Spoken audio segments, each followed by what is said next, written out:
Imagine a flat world, not by physical shape as perceived in ancient cultures, flat as an equal opportunity to all people and all children, regardless of where you were born or live. Retinoblastoma is a rare, potentially deadly eye cancer in infants caused by a genetic mutation. There are about 8,000 newly diagnosed cases every year globally. This smiling child has retinoblastoma. You can appreciate the white reflex in the left eye, which is a common first sign. You know, in order to perceive an image, light needs to go through a clear media until it hits a light-sensitive layer, the retina. This transparent route allows us ophthalmologists to look inside our body, see normal structures and pathologies such as this early-stage retinoblastoma. Now, why potentially deadly? Because in the 21st century, retinoblastoma is in fact a curable disease. Children are diagnosed early, successfully treated, and they survive with some disability, but they make it, like that child. This was the state of mind I grew into professionally during my training years.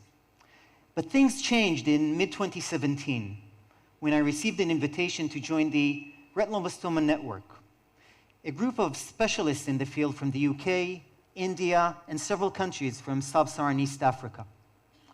There was a meeting taking place in Hyderabad to discuss how to improve the care of children from the African countries. That is where I first understood that what we actually know about the disease comes from rich countries, from North America, Europe, Israel.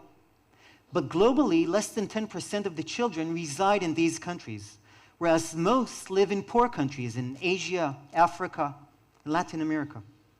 How does their retinoblastoma look like? Do they survive? Do they hold an equal opportunity? Apparently, at that time, we had no answers to any of those questions. Is the world flat? It would be important to find out. So I went on a long voyage to recruit all retinoblastoma treatment centers across the world to share data, study the disease, and collaborate. Eventually, by the end of 2018, there were 300 centers on board and nearly 4,500 children enrolled from 153 countries. That is more than half of the annual global incidence of the disease. If a picture is worth 1,000 words, a video is probably worth much more. Here.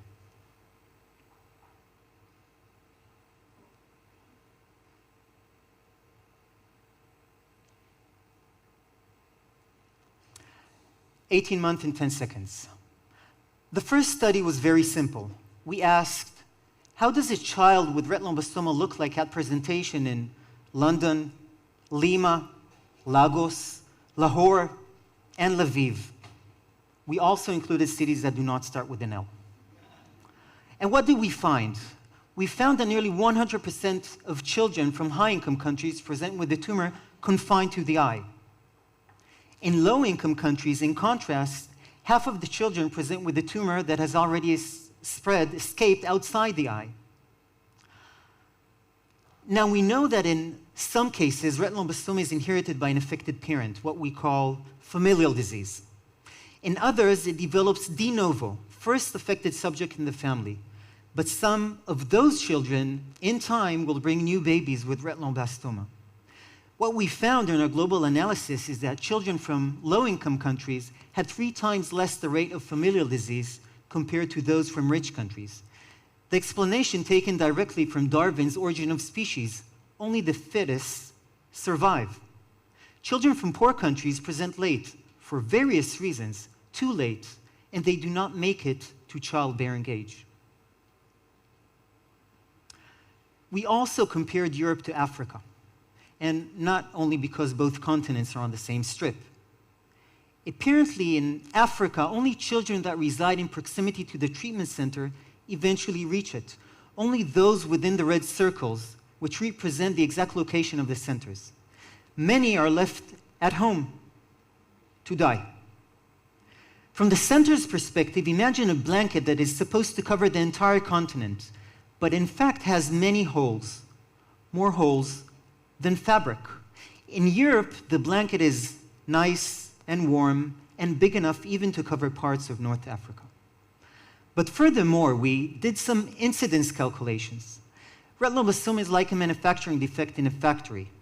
The mutations occur in a constant rate. This is the known rate for many years. True? Nope, not in Europe, where we found a higher than expected incidence. The disease is more common than we thought. In Africa, the strong survive. In Europe, the weak survive too. Early diagnosis, effective treatments, and the genetic pool of retinoblastoma is on the rise. 2020, and despite COVID, all centers from all countries, still glued together, report the 3-year survival of retinoblastoma, to find out, sadly, that George Orwell was right.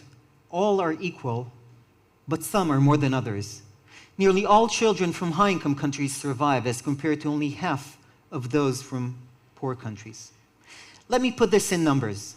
If you were born in Malawi and diagnosed with retinoblastoma, you'd have 17 times increased risk to die than if born in North America. As in any scientific experiment, first measure the baseline status, then assess, intervene, reassess, and continue moving forward. It's a long journey with numerous challenges, and it takes time until an impact is seen. We're collaborating with the WHO, the World Health Organization, and are in continuous interaction with local governments. Uganda, for example. Share knowledge, create new treatment centers, discuss policies, train local doctors. 2 years ago, we started a project to link local centers and international experts by telemedicine, having monthly online meetings, tumor boards, discussing challenging cases. Not only Uganda, Anglophone, Francophone African countries, outside Africa as well. Politics is not an issue. On the contrary, we are bridging the gap. Pakistan, Iran, there are no borders. We are witnessing today a global genetic revolution. Flat world, remember? We're introducing genetic testing in African countries and link between geneticists from rich countries with local doctors to assist in family counseling. For retinoblastoma, this is a game changer. Just the other day, I ran into a short piece in The Guardian in which readers replied to the following question. If the earth were flat, how would our lives be different? There were dozens of replies. One reader rightfully said that mountaineering would be a lot safer. Others claimed we would have a load of conspiracy theories trying to convince people of a globaler earth. But I related mostly to, what do you mean if? Thank you.